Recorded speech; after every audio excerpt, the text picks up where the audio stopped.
അപ്പോൾ ഗൈസ്, ഇന്ന് നമ്മളെല്ലാവരും കൂടെ കൊല്ലങ്കോട് പോകാനുള്ള ഒരു പരിപാടിയാണ് കേട്ടോ. കൊല്ലങ്കോട് ഭയങ്കര ബ്യൂട്ടിഫുൾ ആയിട്ടുള്ളൊരു സ്ഥലമാണെന്ന് എല്ലാവർക്കും അറിയാമല്ലോ. അപ്പോൾ പാലക്കാടുള്ള കൊല്ലങ്കോട്ടേക്കുള്ള യാത്രയിലാണ്.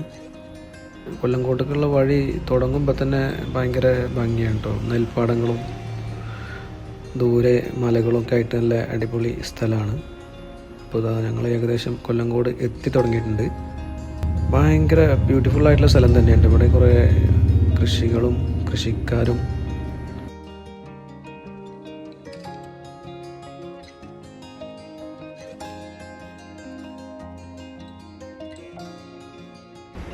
കൊല്ലങ്കോട്ടേക്ക് തിരിയുന്ന സ്ഥലത്തി. ഇന്ന് നമ്മുടെ ഷിഹാബിൻ്റെ വണ്ടിയിലാണ് പോകുന്നത്. ഇന്ന് നമ്മൾ സിനാൻഖാൻ്റെ ജിമിനിയിലാണ് പോവാറ്. ഇന്ന് ഷിഹാബിൻ്റെ TUVയിലാണ് പോകുന്നത്. അത് നമ്മൾ കൊല്ലങ്കോട് എത്തി തുടങ്ങി കേട്ടോ. വഴിയരികിൽ തന്നെ ഇഷ്ടംപോലെ ചായക്കടകളും ഒക്കെ വന്നിട്ടുണ്ട്. ഇപ്പോൾ പഴയ പോലെയല്ല, ഇവിടെ ഒന്നുകൂടി ആർട്ടിഫിഷ്യൽ ആക്കിയിട്ടുണ്ട്. എനിക്ക് തോന്നുന്നത് പഴയ കൊല്ലങ്കോടായിരുന്നു ഒന്നുകൂടി രസം എന്നാണ്. ഇപ്പോൾ ഇവിടെ കുറേ കടകളും കാര്യങ്ങളും ഭയങ്കര തിരക്കും ഒക്കെ ആയിട്ട് ഒരു ആർട്ടിഫിഷ്യൽ, അപ്പോൾ ഇതിൻ്റെ ഭംഗി ഒന്നുകൂടി കുറഞ്ഞു എന്നാണ് എനിക്ക് തോന്നുന്നത്.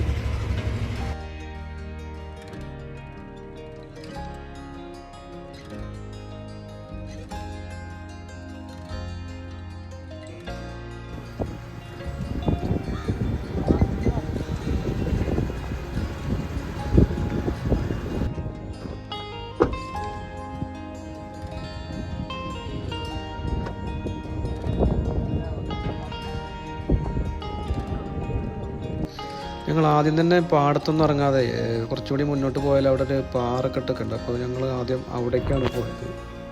അവിടെ കുറേ ആൾക്കാരിങ്ങനെ കാറ്റ് കൊള്ളാനും മറ്റൊക്കെ ആയിട്ട് വന്നിട്ടുണ്ട്. ഞങ്ങളും അവിടെ പോയി. പക്ഷേ അവൻ്റെ വണ്ടി എല്ലാ മലയും കയറുന്നുണ്ട് കേട്ടോ.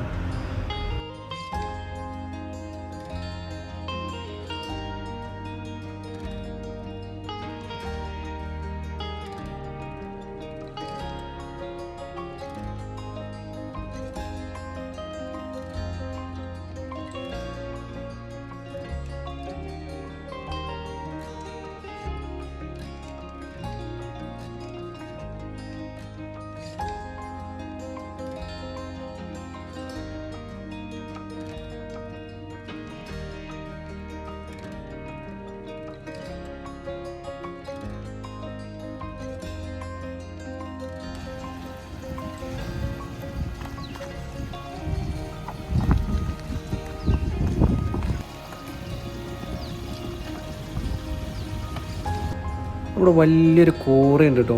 ആ പാറൻ്റെ ഒരു സൈഡ് കോറി കല്ലൊക്കെ വെട്ടി വലിയൊരു കോറി ആക്കിയിട്ടുണ്ട്. ഭയങ്കര വലിയ കോറി തന്നെയാണ്. അപ്പോൾ കോറിയൊക്കെ കണ്ടിട്ട് ഞങ്ങളിതാ തിരിച്ചിറങ്ങി.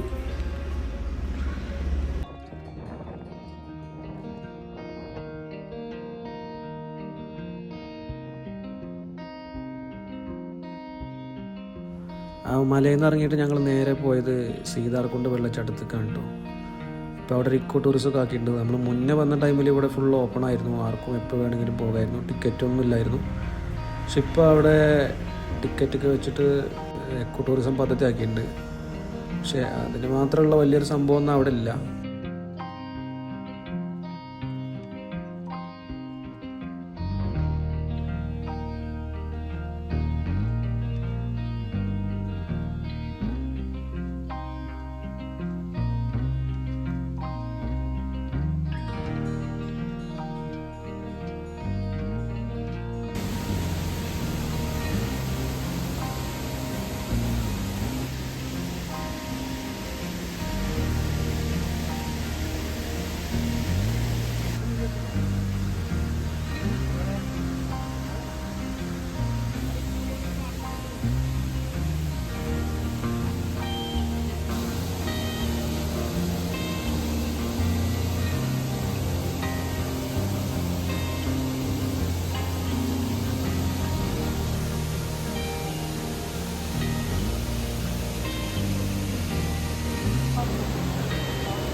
സീതാർകുണ്ട് ഇപ്പോഴേ ഇത് ഗവൺമെൻറ് ഏറ്റെടുത്തതിന് ശേഷം വലിയൊരു വൈബില്ല. നമ്മൾ മുമ്പ് ഇവിടെ വന്നിട്ടുണ്ട്, അപ്പോൾ ഭയങ്കര രസമായിരുന്നു. ഈ റെസ്ട്രിക്ഷൻസ് ഒന്നും ഇല്ലാതെ നമുക്ക് ഫ്രീ ആയിട്ട് ഡെയിലി പോകായിരുന്നു, അവിടെ കുളിക്കുകയൊക്കെ ചെയ്യായിരുന്നു. പക്ഷെ ഇപ്പോൾ ആ സംവിധാനമൊക്കെ ഒഴിവാക്കിയതുകൊണ്ട് ഒരു രസം കിട്ടില്ല. 30 റുപ്യ ചാർജ് ഉണ്ട്. പൈസ 30 റുപ്യ ചാർജ് കൊടുത്താലും ഈ വേലിയൊക്കെ കെട്ടിക്കഴിഞ്ഞാൽ പിന്നെ നമ്മൾ ആ ഒരു ഇത് പോയില്ലേ, ആ ഒരു രസമില്ല, ഇപ്പോൾ പഴയ രസമില്ല.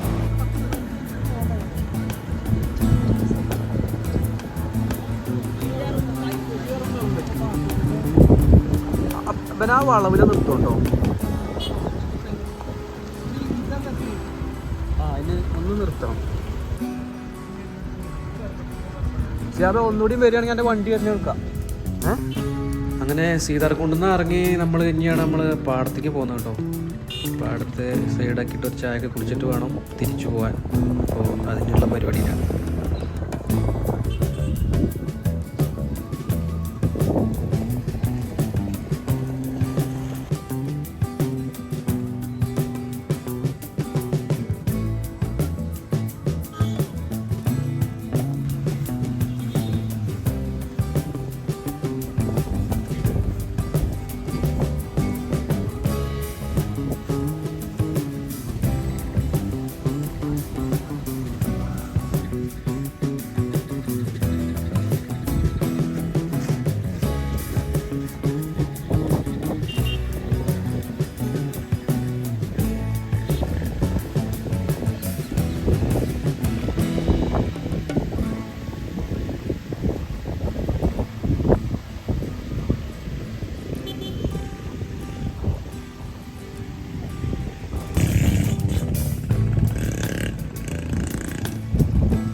ഗ്രൂപ്പിലുണ്ടായില്ലോ.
സംസാരിക്കും.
കപ്പ് കൊണ്ടുപോയിക്കോട്ടെ, ഞങ്ങൾ കളിച്ചാലില്ല. ഫിഫ പോലെ ഡ്രോൺ എടുക്കണ്ടോ? അപ്പോൾ നേരം ഇരുട്ടി തുടങ്ങിട്ടോ. ഇനി വീട്ടിൽ പോകാനുള്ള പരിപാടിയാണ്. അവസാനം നമ്മുടെ കബീർ അണ്ണൻ്റെ ചായക്കടയിൽ നിന്ന് ഒരു ചായയൊക്കെ കുടിച്ചിട്ടാണ് ഞങ്ങൾ ഇറങ്ങിയത്.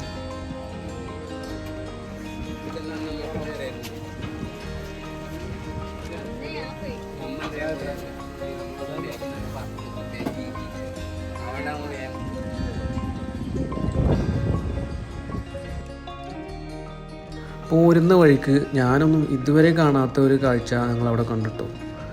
അവിടെ വിനായകൻ ചേട്ടൻ്റെ ഒരു നെയ്ത്തുശാല ഉണ്ട്. നമ്മളെടുക്കുന്ന മുണ്ടൊക്കെ ആളവിടെ നെയ്യുന്നുണ്ട്. അപ്പോൾ ആളെ നെയ്ത്തുശാലയിലേക്ക് കയറി മെഷീൻ്റെ പ്രവർത്തനമൊക്കെ കണ്ട് ആളോട് കുറച്ച് നേരം സംസാരിച്ചിട്ടൊക്കെയാണ് നമ്മൾ പിന്നെ പോകുന്നത്. ഞാൻ ആദ്യമായിട്ട് കാണുകയാണ് ഇങ്ങനൊരു നെയ്ത്തുശാല കേട്ടോ. അതൊരു വല്ലാത്ത എക്സ്പീരിയൻസ് ആയിരുന്നു.